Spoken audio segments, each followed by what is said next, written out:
اعوذ باللہ من الشیطان الرجیم بسم اللہ الرحمن الرحیم قل من ينجيكم من ظلمات البر والبحر تدعونه تضرعا وخفية لئن أنجانا من هذه لنكونن من الشاكرين قل الله ينجيكم منها ومن كل كرب ثم أنتم تشركون قل هو القادر على أن يبعث عليكم عذابا من فوقكم أو من تحت أرجلكم أو يلبسكم شيعا ويذيق بعضكم بأس بعض انظر كيف نصرف الآيات لعلهم يفقهون۔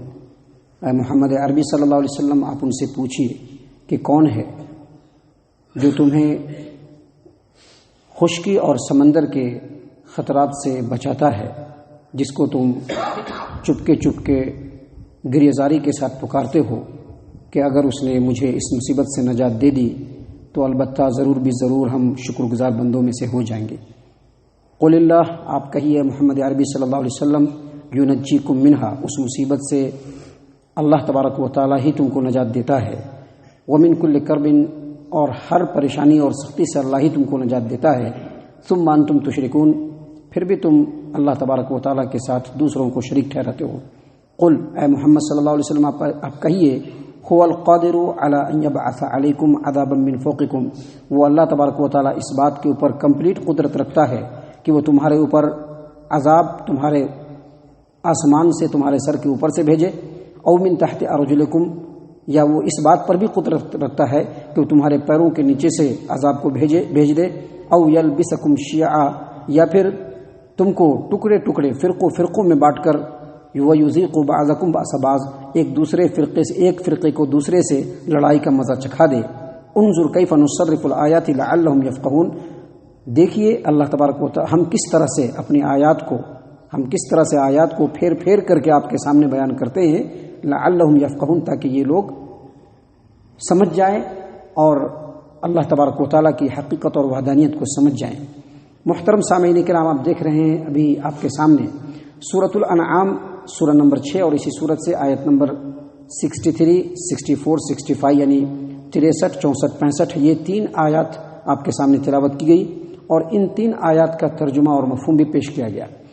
سامعین کرام، ان تینوں آیات میں اللہ تبارک و تعالیٰ نے سب سے پہلے یہ ثابت کیا ہے، بتلایا ہے کہ اللہ کے علاوہ کسی کے سامنے جھکا نہیں جا سکتا ہے، اللہ تبارک و تعالیٰ کے علاوہ کسی کو اپنا معبود بنایا نہیں جا سکتا ہے۔ اپنی زندگی کے ہر اسٹیپ پہ اللہ تبارک و تعالیٰ کے حکموں کے علاوہ کسی کے حکموں کو مانا نہیں جا سکتا ہے۔ اس کے اوپر اللہ تبارک و تعالیٰ نے باضابطہ دلیل بھی دیا ہے، اور ساتھ ہی ساتھ نتیجے میں اللہ تبارک و تعالیٰ نے آخر میں یہ بھی بتلایا ہے کہ جو لوگ توحید پر قائم نہیں رہتے ہیں، اللہ تبارک و تعالیٰ ان کے اوپر عذاب کو مسلط کرتا ہے۔ مختلف قسم کے عذاب پچھلے قوموں پر بھی آئے ہیں، اور ہماری کارستانیوں کی وجہ سے اور ہماری کرتوتوں کی وجہ سے ہمارے اوپر بھی عذابوں کا سلسلہ اللہ تبارک و تعالیٰ کا بالکل جاری اور ساری ہے۔ محترم سامعین کرام، اللہ فرماتے ہیں کہ اے محمد عربی صلی اللہ علیہ وسلم، آپ ان سے پوچھیے، من ینجیکم من ظلمات البر والبحر، جب تم خشکی میں، زمین پہ یا سمندر میں سفر کر رہے ہوتے ہو تو بسا اوقات ایسا ہوتا ہے کہ تمہارے سامنے بالکل موت کھڑی ہو جاتی ہے۔ اس میں سے تم میں سے بہت سارے لوگ ہیں جو ڈائریکٹ اللہ تبارک و تعالیٰ کو پکارنا شروع کر دیتے ہیں، حالانکہ وہ مشرک ہوتے ہیں، لیکن جب موت سامنے دیکھتے ہیں تو کہتے ہیں کہ ہاں اللہ بچا لے۔ یا پھر بہت سارے ایسے لوگ ہیں جو دل میں اللہ تبارک و تعالیٰ سے کہنے لگتے ہیں کہ اللہ اگر اس مصیبت سے چھٹکارا مل گیا تو بعد میں چل کر کے اس مصیبت سے چھوٹ کر کے ہم تمہارے شکر گزار بندے۔ سامعین کرام، اللہ تبارک و تعالیٰ نے اس آیت کریمہ میں جو ایک لفظ بیان کیا ہے اس میں بڑی باریکیاں ہیں۔ اگر ان باریکیوں پر ہم غور کریں گے تو یہاں پر جو لوگ بیٹھے ہیں یا ہماری جو مسلم کمیونٹی ہے اس کے اندر 1% بھی آدمی شکر گزار نہیں ہے، 1% بھی نہیں۔ اللہ کا کھا کر کے، اللہ کی زندگی کو پا کر کے، اللہ تبارک و تعالیٰ کے دیے ہوئے جسم کو حرکت میں لا کر کے، اللہ تبارک و تعالیٰ کی نعمتوں کے اوپر چلتے اور سوتے ہوئے ہمارا بال ناشکر گزاری کے اندر ڈوبا ہوا ہے۔ سامعین کرام، آپ کے سامنے ہم نے اکرمہ بن ابی جہل رضی اللہ عنہ کے واقعے کو اس سے پہلے بیان کیا کہ جب فتح مکہ ہوا تو ان کو لگا کہ پتہ نہیں ہم لوگوں کے ساتھ کیا معاملہ ہوگا، بھاگ کھڑے ہوئے، جدہ سے جو ہے سمندری سفر کو شروع کر دیا، کشتی آگے بڑھی، کشتی بھنور کے اندر آ گئی.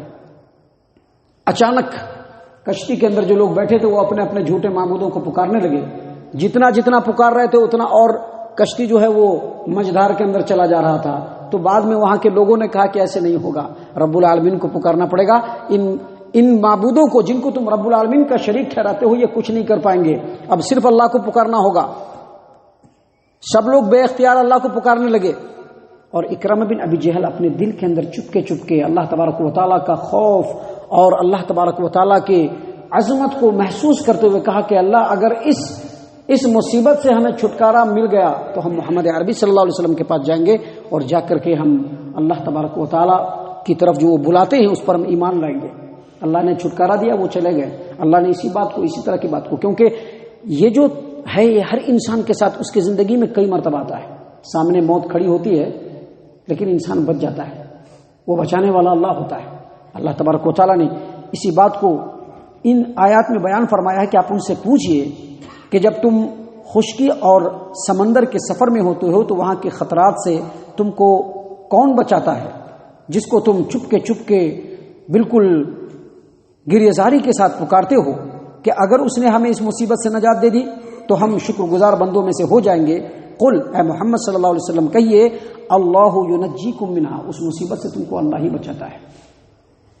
ومن کل کرب، اور صرف اسی مصیبت سے نہیں، تمہاری زندگی میں جب بھی جس مرحلے میں پریشانی آتی ہے اس سے بچانے والا رب العالمین ہی ہوتا ہے. یاد رکھیے گا، جب ہم اور آپ کسی مصیبت میں پھنستے ہیں اور کوئی آگے بڑھ کر کے ہاتھ بڑھاتا ہے وہ اس کے بس کی بات نہیں ہوتی ہے، وہ تو رب اس کے دل کے اندر ڈالتا ہے کہ یہ ہمارا بندہ مصیبت میں ہے، آگے بڑھو. یقیناً اس بندے کا آپ شکریہ ادا کیجیے، لیکن اس بندے کے دل میں ڈالنے والا جو رب ہے اس کا شکریہ سب سے پہلے ادا ہونا چاہیے. اور اس کا شکریہ اللہ کا شکر ہے بول کر کے کیجیے، لیکن یہ شکریہ کا صرف ایک پارٹ ہے. شکریہ اس وقت ادا ہوگا جب آپ کے جسم کا رواں رواں اللہ تبارک و تعالیٰ کے حکموں کا پابند بن جائے، جب جا کر کے شکریہ ادا ہوگا. خالی زبان سے شکریہ کے الفاظ کہنے سے اور خالی زبان سے توحید کا رانہ لگانے سے کوئی نہ تو شکر گزار بن سکتا ہے اور نہ ہی توحید پرست بن سکتا ہے، بن نہیں سکتا ہے وہ. اللہ تبارک و تعالیٰ نے فرمایا کہ آپ ان سے کہیے اللہ ینجیکم منہا، ان مصیبتوں سے تم کو اللہ تبارک و تعالیٰ نجات دیتا ہے. ومن کل کرب، اور ہر سختی سے اللہ تم کو نجات دیتا ہے، لیکن اس کے باوجود تم اپنے رب کے ساتھ دوسروں کو شریک ٹھہرانے لگتے ہو. یعنی یہ مشرک لوگ جو ہوتے ہیں، چاہے وہ مٹی اور پتھر کے بتوں کو پوجنے والا ہو، چاہے وہ باباؤں اور ولیوں اور فلاں کو پوجنے والا ہو، چاہے وہ ستاروں اور چاند اور سورج کو پوجنے والا ہو، چاہے وہ درختوں اور پتھروں کو پوجنے والا ہو، چاہے وہ اپنے نفس کا پجاری ہو، چاہے وہ اپنے نفس کا ہی پجاری کیوں نہ ہو، جب مصیبت میں پھنسے گا تمام کو بھول جائے گا، رب کو پکارنا شروع کر دے گا. اور جب اللہ تبارک و تعالیٰ اس کو نجات دے دیں گے تو اللہ کہتے ہیں ثم انتم تشرکون، اس کے باوجود تم نافرمان بن جاتے ہو، اللہ تبارک و تعالیٰ کو بھول جاتے ہو، کیا ہوا وعدہ بھول جاتے ہو. اللہ ینجیکم منہا ومن کل کرب، اس مصیبت سے بھی اللہ بچاتا ہے اور تمام سختیوں اور تکلیفوں سے اللہ بچاتا ہے. پھر بھی تم اللہ تبارک و تعالیٰ کے ساتھ دوسروں کو شریک ٹھہراتے ہو، جس شریک کے اوپر تمہارے پاس علمی طور پر نہ تو کوئی دلیل ہے اور نہ کوئی ثبوت ہے. یہاں تک اللہ تبارک و تعالیٰ نے دلیلوں کی روشنی میں بتلایا کہ اللہ کے توحید پر قائم رہنا بہت ضروری ہے، اور اس کے لیے اللہ تبارک و تعالیٰ نے دلیلوں کی روشنی میں بتلا دیا کہ یہ بالکل واجب ہے ہر انسان کے اوپر. اب جو اگلی آیت کریمہ ہے اس میں اللہ نے بتلایا کہ اگر بندہ توحید پر قائم نہ ہو تو ان کے ساتھ ہم کیسا معاملہ کرتے ہیں. اللہ تبارک و تعالیٰ فرماتے ہیں قل اے محمد صلی اللہ علیہ وسلم ان سے کہہ دیجئے هو القادر على ان يبعث عليكم عذابا من فوقكم، اللہ تبارک و تعالیٰ اس بات کے اوپر قادر ہے کہ اے لوگوں تمہارے سر کے اوپر سے آسمان سے جب چاہے اللہ عذاب کو نازل کر دے. اور مزید آگے اللہ تبارک و تعالیٰ فرماتے ہیں او من تحت ارجلکم، اور اللہ تبارک و تعالیٰ اس بات پر بھی قادر ہے کہ تمہارے پیروں کے نیچے زمین سے جب چاہے اللہ تعالیٰ مصیبت کو نازل کر دے. او یلبسکم شیعا، یا اللہ اس بات پر بھی قادر ہے کہ تم کو ٹکڑے ٹکڑے کر دے. کیا مطلب؟ اللہ تبارک و تعالیٰ تم کو ٹکڑے ٹکڑے کر دے تاکہ ایک فرقہ دوسرے فرقے سے لڑائی کا مزہ چکھتا رہے. اور دیکھیے ہم ان لوگوں کے سامنے کیسے کھول کھول کر کے اللہ کے آیات کو بیان کرتے ہیں تاکہ یہ لوگ سمجھ جائیں. یہاں پر اس آیت کریمہ میں 3 طرح کے عذاب کا ذکر ہے میرے معزز سامعین کرام. پہلا جو عذاب کی جو قسم ہے، اللہ تمہارے سر کے اوپر سے عذاب بھیجنے پر قادر ہے، وہ آسمانی عذاب ہے. جیسے اللہ تبارک و تعالیٰ آسمان سے پتھر برسا دیتا ہے، موسلادھار ایسی بارش برساتا ہے کہ تباہ و برباد ہو جاتے ہیں لوگ. اوپر سے اولے کی بارش ہو جاتی ہے، بجلی اور کڑک گرتے ہیں. یہ سارے کے سارے آسمانی عذاب ہیں. اور دوسری جو قسم ہے عذاب کا، وہ پیروں کے نیچے سے اللہ سیلاب بھیج دیتا ہے. اللہ سیلاب بھیج دیتا ہے. اللہ تبارک و تعالیٰ سائیکلون بھیج دیتا ہے. اللہ تبارک و تعالیٰ زلزلہ بھیج دیتا ہے. زمینیں پھٹتی ہے اور لوگ اس میں سماتے چلے جاتے ہیں، بستی کی بستی تباہ و برباد ہو جاتی ہے. یہ اللہ تبارک و تعالیٰ کے دوسری قسم کا عذاب ہے. اور تیسری قسم کا جو عذاب ہے وہ آپس کی تفرقہ بازی، جو ملکی سطح پر بھی ہو سکتی ہے، قومی سطح پر بھی ہو سکتی ہے، سماجی سطح پر بھی ہو سکتی ہے، جماعتی سطح پر بھی ہو سکتی ہے، ملی بھی ہو سکتی ہے، اور خاندانی سطح پر. اور یہ جو آخری جو قسم کا عذاب ہے یہ نبی صلی اللہ علیہ وسلم کے مبعوث ہونے سے پہلے بھی تھا. جب نبی صلی اللہ علیہ وسلم ابھی مبعوث نہیں ہوئے تھے، مکہ کے اندر جنگ فجار چل رہا تھا اور مدینے کے اندر جنگ بعاث لمبے عرصے تک چلا. خاندان کے خاندان تباہ و برباد ہو گئے اسی اختلاف کی وجہ سے. یہ جو اختلاف ہے اس کو یہ مت سمجھے کہ اختلاف ہو رہا نہیں. ہم دراصل توحید پر نہیں ہے، ہم صرف زبان سے بولتے ہیں کہ توحید توحید توحید. ارے ہم کو تو اپنے خاندان کا بھی ڈر لگا رہتا ہے، ہم کو تو اپنے گھر دوار کا بھی ڈر لگا رہتا ہے، اپنے بزنس و بیپار کا بھی ڈر لگا رہتا ہے. چلو اللہ تبارک و تعالیٰ کی تھوڑی نافرمانی کر لیں گے، لیکن ہمارا بزنس چلتے رہنا چاہیے. سچ ہو، جھوٹ ہو، حلال ہو، حرام ہو، سب چیز مکس کیے رہتے ہیں اپنے بزنس کے اندر. ہم لوگ مشرک ہو، غیر مشرک ہو، سب سے ہمارا ساز باز رہتا ہے. توحید تو یہ ہے کہ اللہ حشر میں کہہ دے یہ بندہ 2 عالم سے خفا میرے لیے ہے. توحید یہ ہے. اللہ تبارک و تعالیٰ فرماتے، اللہ تبارک و تعالیٰ نے فرمایا یا عبادی الذین آمنوا ان ارضی واسعۃ فإیایا فاعبدون. اے میرے ایمان والے بندو، میری زمین بڑی کشادہ ہے، تمہارا کام صرف میری فرما برداری کرنا ہے. میری فرما برداری، یہ ہے توحید. توحید توحید توحید کا نعرہ لگا دینا اور اپنے آپ کو توحید پرست سمجھنا، یہ توحید نہیں ہے. آج کیا ہم لوگ اختلاف میں نہیں پڑے ہوئے ہیں؟ اگر اسلام اور مسلمانوں کی سطح پر دیکھیں گے تو لوگ مذہبی فرقوں میں بٹے ہوئے ہیں. اگر شہر کے معاملے میں دیکھیں گے تو یہاں پر بھی مسلمان فرقوں میں بیٹھے ہوئے ہیں. اگر آپ جماعت اور جمعیت کے حساب سے دیکھیں گے تو اس میں بھی لوگوں کے گروہ بنے ہوئے ہیں. اور اگر آپ گھر اور خاندان کو لے تو وہاں پر بھی فرقے بازیاں ہیں. اپنے اپنے مقصد اور مطلب سے لوگوں نے فرقہ بنا کر کے رکھا ہے. محترم سامعین کرام، یہ جو فرقہ بندی ہے یہ عذاب ہے، اور اس کو ختم کرنے کا بس ایک ہی طریقہ ہے، وَاعْتَصِمُوا بِحَبْلِ اللَّهِ جَمِيعًا وَلَا تَفَرَّقُوا. اللہ تبارک و تعالیٰ کی رسی کو مضبوطی سے پکڑ لو اور آپس میں فرقہ نہ ڈالو.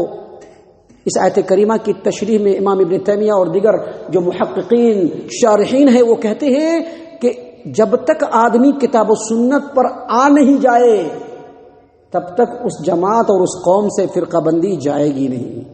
قرآن اور حدیث پر آنا ہوگا، اس کے مطابق اپنی زندگی کو ڈھالنا ہوگا، تب جا کر کے چاہے وہ مسلمانی سطح پہ ہو، چاہے وہ اسلامی سطح پہ ہو، چاہے وہ ملکی سطح پہ ہو، چاہے جماعت و جمعیت کے سطح پر ہو، اگر اتحاد چاہتے ہیں تو کتاب و سنت کو اپنے سامنے رکھنا ہوگا. اللہ کے رسول صلی اللہ علیہ وسلم نے فرمایا کہ جب ذمہ داران، جب بڑے بڑے لوگ اللہ تبارک و تعالیٰ کے اتارے ہوئے کلام کے مطابق فیصلہ کرنا بند کر دے، اللہ ان قوموں کے درمیان لڑائی ڈال دیتا ہے. بس لڑتے رہو، جھگڑتے رہو، مٹتے رہو، ایک دوسرے کے خلاف بولتے رہو، امن و سکون کو غارت کرتے رہو. تو یہ جو فرقہ بندی ہے یہ معمولی عذاب نہیں ہے، اور یہ جو عذاب ہے آج بھی ہمارے درمیان ہے. حالانکہ اور بھی عذاب جزوی طور پر ہے، لیکن یہ لگاتار ہے. کیونکہ ہمارا جو عمل ہے، ہمارا جو عقیدہ ہے یہ درست نہیں ہے. ہمیں اس کی درستگی کی بہت زیادہ ضرورت ہے. ایک اللہ کی توحید کو ماننے کی ضرورت ہے. اللہ تعالی ہم تمام کو ان باتوں کے اوپر غور و فکر اور تدبر کرنے کی توفیق عنایت فرمائے. اللہ تبارک و تعالی ہم تمام کو صحیح معنوں میں مومن اور مسلمان بنائے. جنت الفردوس میں جگہ عطا فرمائے۔ اللہ تعالی ہم تمام کو جہنم سے پناہ دے۔ اے رب العالمین ہم تمام کو جہنم سے پناہ دے۔ اے مالک الملک ہم تمام کو جہنم سے پناہ دے۔ آمین یا رب العالمین۔ وما علینا الا البلاغ المبین۔